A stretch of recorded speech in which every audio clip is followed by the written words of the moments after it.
राधे राधे साथियों। एक बार फिर से आप सभी का स्वागत है पीवीसी क्लासेज में।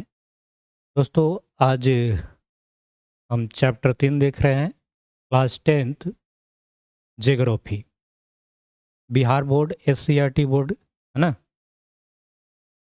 इसमें हम लोग बुक पहले पढ़ लिए थे, एससीईआरटी का बुक लाइन बाय लाइन। अब हम पढ़ेंगे एक शॉर्ट नोट्स, और उसके बाद जो भी बुक में क्वेश्चन आंसर है, इस तरीके से आप लिखेंगे, इस बात को हम यहाँ जानेंगे। ठीक है, आइए स्टार्ट किया जाए।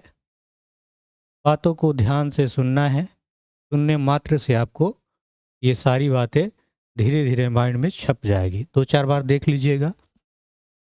जिस क्वेश्चन पे दिक्कत हो एक एक क्वेश्चन सर्च कर सकते हैं, या फिर पूरा चैप्टर इसमें आपको मिल जाएगा। अरे हिंद चीन में राष्ट्रवादी आंदोलन, ये चैप्टर 3 है आपका एससीईआरटी में। हिंद चीन दक्षिण पूर्व एशिया में फैला एक प्रायद्वीपीय क्षेत्र है, जिसका क्षेत्रफल 2.80 लाख वर्ग किलोमीटर है। कितना है? 2.8 लाख वर्ग किलोमीटर। ये हुआ हिंद चीन, जिसमें आज के वियतनाम, लाओस और कंबोडिया क्षेत्र आता है। ये पूछा जाएगा कि हिंद चीन में कौन कौन से क्षेत्र आता है, याद रखेंगे वियतनाम, लाओस और कंबोडिया क्षेत्र। वियतनाम के तोकिन एवं अनाम कई शताब्दियों तक चीन के कब्जे में रहा, तथा दूसरी तरफ लाओस और कंबोडिया पर भारतीय संस्कृति का प्रभाव था। चौथी शताब्दी में कम्बुज भारतीय संस्कृति प्रधान केंद्र था। आइए आगे बढ़ते हैं, ध्यान देंगे यहाँ पे। कि 12वीं शताब्दी में राजा सूर्य वर्मा द्वितीय ने अंकोवाट का मंदिर निर्माण करवाया था। जनरल कंपटीशन में ये पूछा जाता है, ये वाला ही प्रकाश ना, ये वाला जो प्रकाश है इधर आता है तो अंधेरा आ रहा है यहाँ पे, इस पे अंधेरा पे, शायद वहाँ है तो अच्छा आएगा। इस बात ध्यान देंगे इस बात को कि अंकुर वाट का मंदिर का निर्माण किसने कराया था? सूर्य वर्मा द्वितीय ने। परंतु 16वीं शताब्दी में कम्बुज का पतन हो गया। इस प्रकार कुछ देशों में चीन एवं कुछ देशों पर हिंदुस्तान के संस्कृति का प्रभाव के कारण ही हिंद चीन के नाम से जाना गया। तो पूछा जाए कि अंकुर वाट का मंदिर है किसने बनवाया, तो याद रखेंगे सूर्य वर्मा द्वितीय। कंबोडिया में है, पूछा जाए कहाँ है तो कंबोडिया। व्यापारिक कंपनियों का आगमन और फ्रांसीसी प्रभुत्व। हिंद चीन में पहुंचने वाले प्रथम व्यापारी पुर्तगाली थे। हिंद और चीन में जो पहुंचने वाले पहले व्यापारी थे वो कौन थे? पुर्तगाली। और सबसे पहले यही थे, और गए भी सबसे लास्ट में ना। गोवा पे पुर्तगालियों का कब्जा था, सबसे लास्ट में गए हैं ये 1987 में। उसके बाद डच, इंग्लैंड और फ्रांस। इसको याद करने के लिए कभी कभी क्रम पूछा जाए तो पी डी ई एफ से याद सकते हैं। पी से हो जाएगा पुर्तगाली, ई से हो गया डच, ई से हो गया इंग्लैंड अंग्रेज वाला, और एफ से फ्रांस। तो पीडीएफ से ये क्रम याद रख सकते हैं कि सबसे पहले पुर्तगाली, उसके बाद डच, उसके बाद इंग्लैंड, फिर फ्रांस है। फ्रांस के अलावा कोई भी देश हिंद चीन में अपना रुचि नहीं दिखाया। फ्रांस के अलावा कोई भी देश हिंद चीन में अपना रुचि नहीं दिखलाया। 20वीं शताब्दी तक संपूर्ण हिंद चीन फ्रांस का अधिकार हो गया।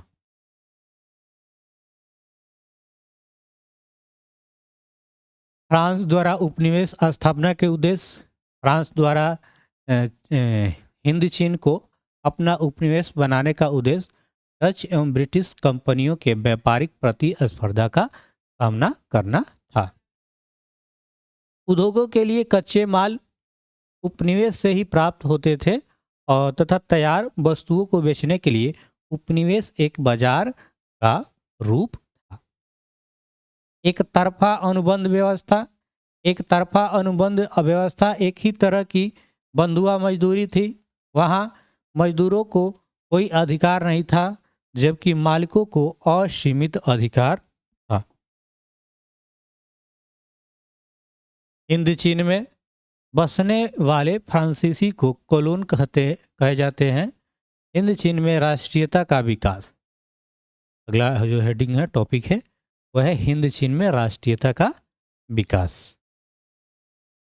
हिंद चीन में फ्रांसीसी उपनिवेश, ठीक है,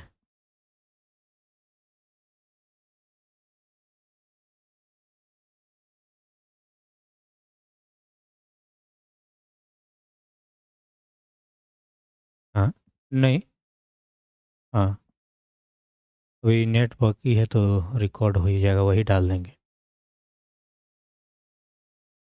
हिंद चीन में उपनिवेश को समय समय पर विद्रोह का सामना करना पड़ रहा था।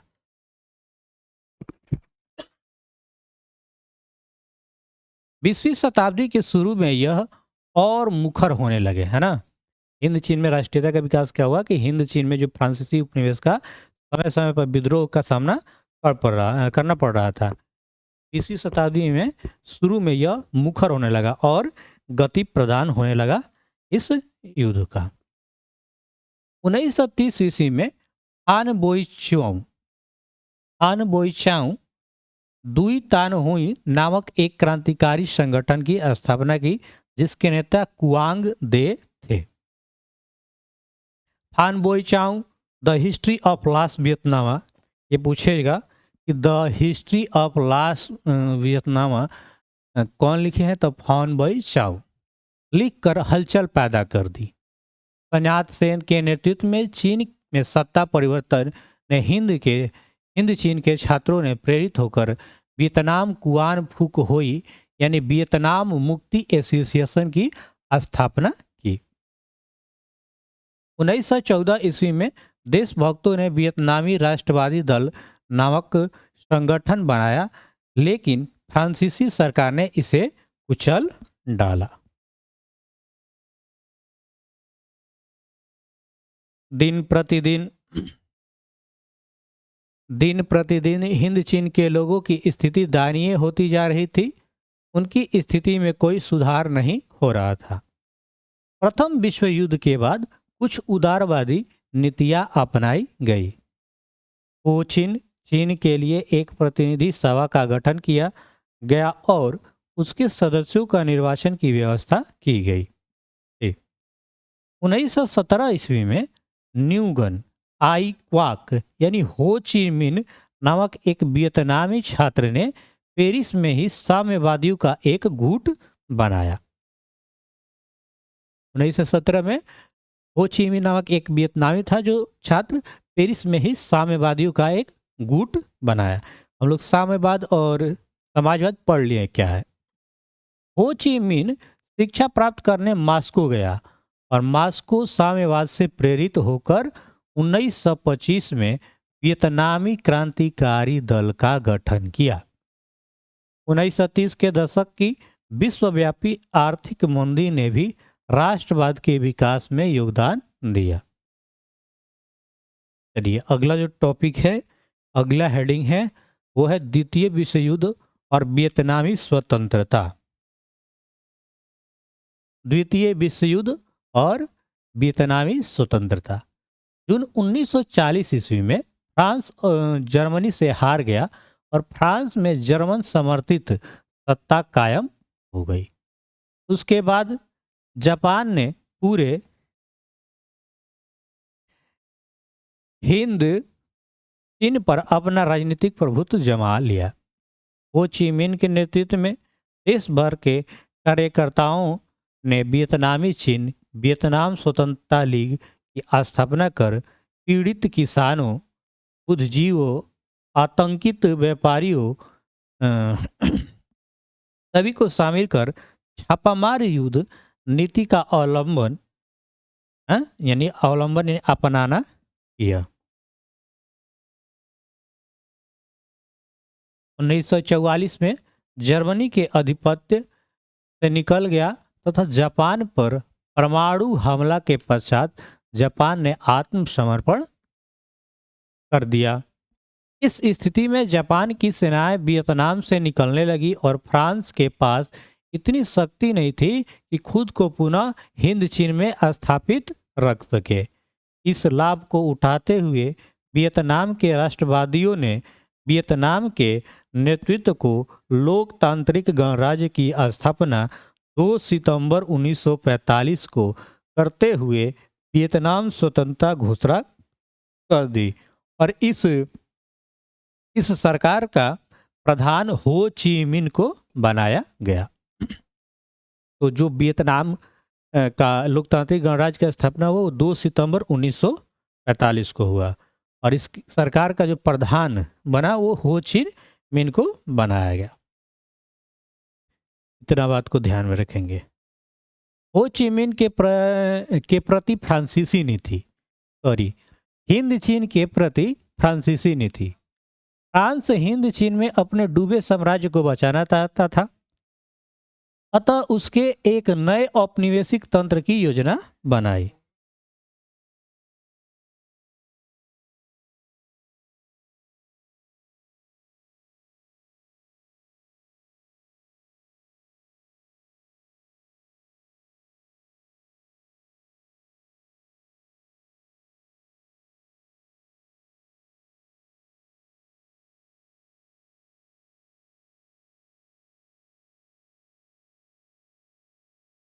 हमारा थोड़ी आएगा।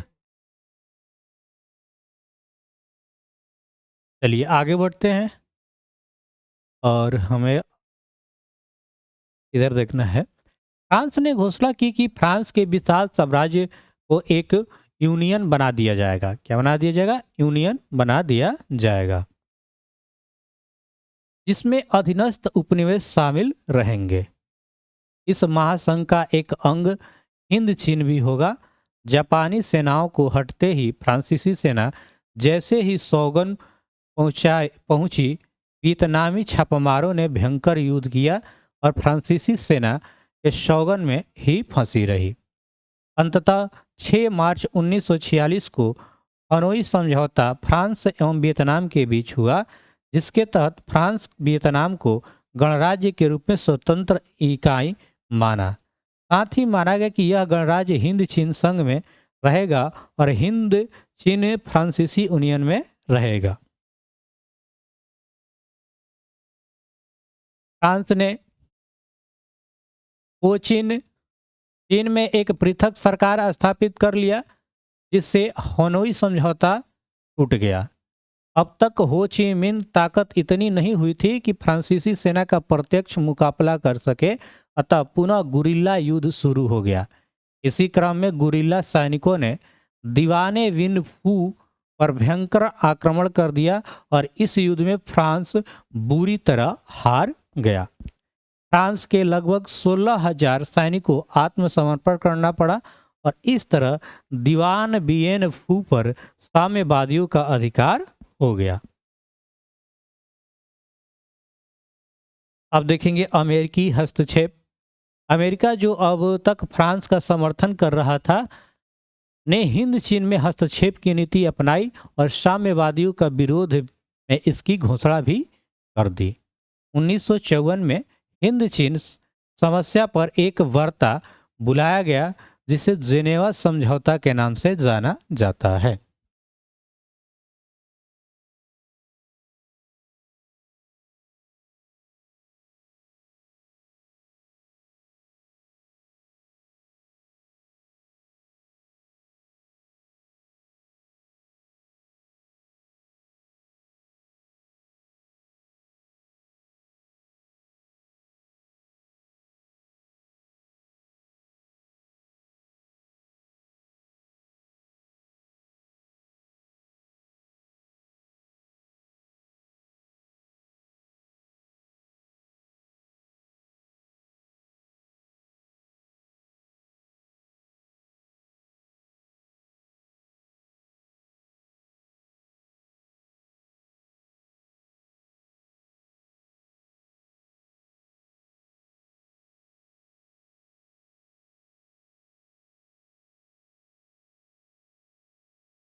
क्या हम कहें, आइए हम देखेंगे जिनेवा समझौता ने पूरे वियतनाम को दो हिस्से में बांट दिया।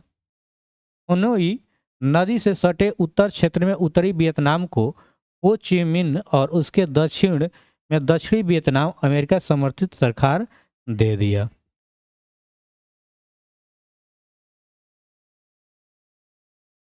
जिनेवा समझौता के तहत लाओस कंबोडिया वैध राजतंत्रों के रूप में स्वीकार किया गया।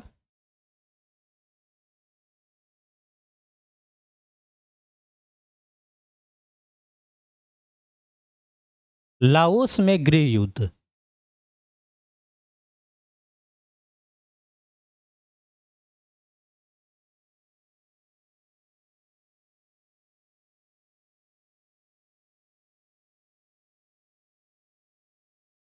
चलिए, जिनेवा समझौता के तहत लाओस और कंबोडिया के पूर्ण स्वतंत्र देश मान लिया गया।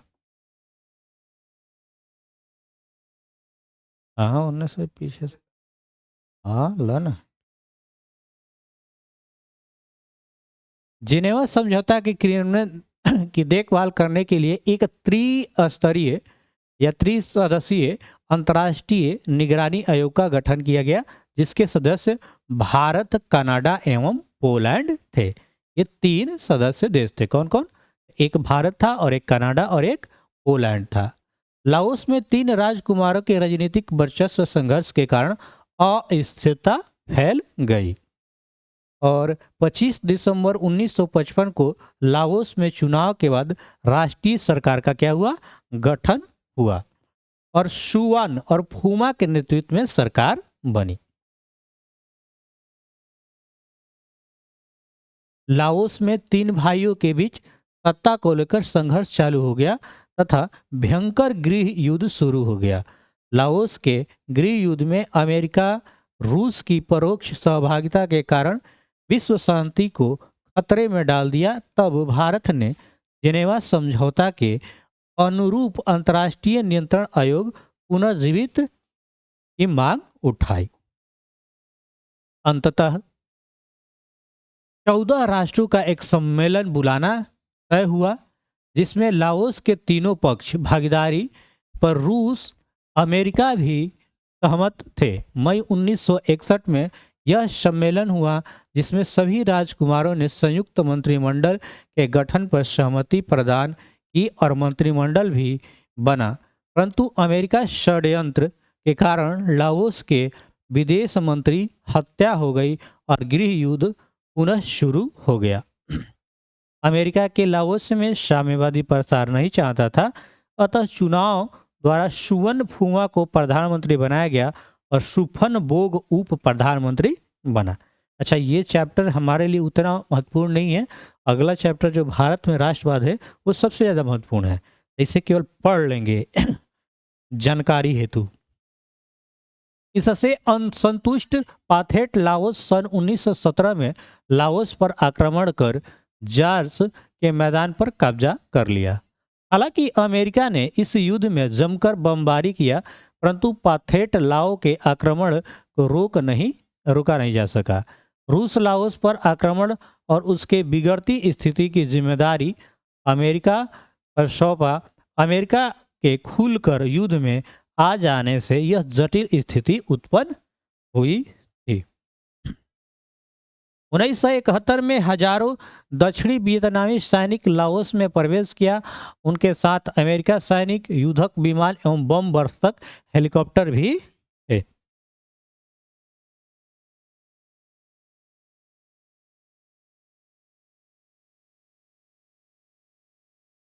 ध्यान देंगे, इनका उद्देश्य हो ची मिन्ह मार्ग पर कब्जा करना था और पाथेट लाओ रूस और ब्रिटेन के अनुरोध किया और अमेरिका पर दबाव डालकर उन्हें रोके। परंतु चीन ने अमेरिका को धमकी दी। पहले अमेरिका को लगा कि वह युद्ध जीत लेगा, परंतु हो ची मिन्ह मार्ग क्षेत्र पर उसकी सेनाएं फंस गई। लाओस के प्रबल प्रतिरोध के कारण उसके लिए वापस लौटना ही मात्र एक उपाय था। इस अमेरिका अपने आक्रमणों को वामपंथ के प्रसार को रोक नहीं पाया। पढ़ते हैं कंबोडिया संकट। कंबोडिया संकट सन 1954 ईस्वी में स्वतंत्र राज्य बनाने के बाद कंबोडिया में संवैधानिक राजतंत्र को स्वीकार कर राजकुमार नरोत्तम सिहानुक को शासक माना गया। नरोत्तम सिहानुक 1954 से ही कंबोडिया को गुटनिरपेक्षता एवं तटस्थता की नीति पर चलना शुरू कर दिया था। अमेरिका कंबोडिया पर अपना प्रभाव चाहता था। वह थाईलैंड को उकसाकर कंबोडिया को तंग करना चाहता था, जिसके कारण नरोत्तम सिहानुक अमेरिका के सारे रिश्ते तोड़ दिए और अमेरिका से किसी भी प्रकार का मदद लेने से इनकार कर दिया। यह बात अमेरिका के लिए अपमानजनक थी। मई 1965 में अमेरिका ने वियतनाम के साथ कंबोडिया सीमावर्ती गांवों पर आक्रमण कर दिया। आगे चलकर सन 1969 में अमेरिका ने कंबोडिया सीमा क्षेत्र में जहर की वर्षा हवाई जहाज से करवा दी, जिससे लगभग 40,000 एकड़ भूमि रबर की फसल जो थी वो नष्ट हो गई। सिहानुक ने मुआवजे की मांग की। अमेरिका से एवं रूस की ओर झुकाव दिखाते हुए पूर्वी जर्मनी ने राजनयिक संबंध बढ़ाने शुरू किए। तत्कालीन दो गुटीय विश्व व्यवस्था में पूंजीवादी अमेरिका यह नहीं चाहता था कि कंबोडिया साम्यवादी देशों के प्रति सहानुभूति रखे। अमेरिका षड्यंत्र के कारण नरोत्तम सिहानुक के पद से हटा दिया गया तथा अमेरिका समर्थित जनरल लोन नोल के नेतृत्व में सरकार बना। नरोत्तम सिहानुक ने पैकिंग में निर्वासित सरकार का गठन कर जनरल लोन की सरकार को अवैध घोषित कर दिया। साथ ही राष्ट्रीय संसद को भंग कर दिया और जनता से मौजूद सरकार को अपदस्थ करने की अपील की। अप्रैल 1970 से सिहानुक ने नई सरकार के विरुद्ध युद्ध छेड़ दिया। नरोत्तम सिहानुक की सेना विजयी होती हुई राजधानी नामपेन की ओर बढ़ रही थी। अमेरिका ने तुरंत इसमें हस्तक्षेप किया और दक्षिणी वियतनाम से अमेरिका फौज कंबोडिया में प्रवेश कर गई और व्यापक संघर्ष शुरू हो गया। यह युद्ध बड़ा ही भयंकर हो गया। स्थिति को भांपते हुए इंडोनेशिया एवं एशियाई देशों का सम्मेलन बुलाने का प्रस्ताव रखा। 16 मई 1970 को जकार्ता में एक सम्मेलन बुलाया गया। यद्यपि यह सम्मेलन सफल रहा, परंतु कंबोडिया की स्थिति में कोई परिवर्तन नहीं आया। कंबोडिया छापामारों, अमेरिकी सेना के बीच युद्ध बमबारी, नृशंस हत्याओं के इस दौर में ही 9 अक्टूबर 1970 को कंबोडिया को गणराज्य घोषित किया गया, परंतु सिहानुक एवं लोन नोल की सेनाओं में संघर्ष चलता रहा। 5 वर्ष बाद सिहानुक ने निर्णायक युद्ध का एक ऐलान किया और उनकी लाल खुमेरी सेना विजय करती आगे बढ़ी। अंततः लोन नोल को भागना पड़ा। अप्रैल 1975 में कंबोडिया गृह युद्ध समाप्त हो गया। नरोत्तम सिहानुक पुनः राष्ट्राध्यक्ष बने, परंतु 1978 में उन्हें राजनीति से संन्यास ले लिया। अब कंबोडिया का नाम बदलकर कम्पुचिया कर दिया गया। अगला जो टॉपिक है इसमें वो है वियतनामी गृह युद्ध अमेरिका। वियतनामी गृह युद्ध अमेरिका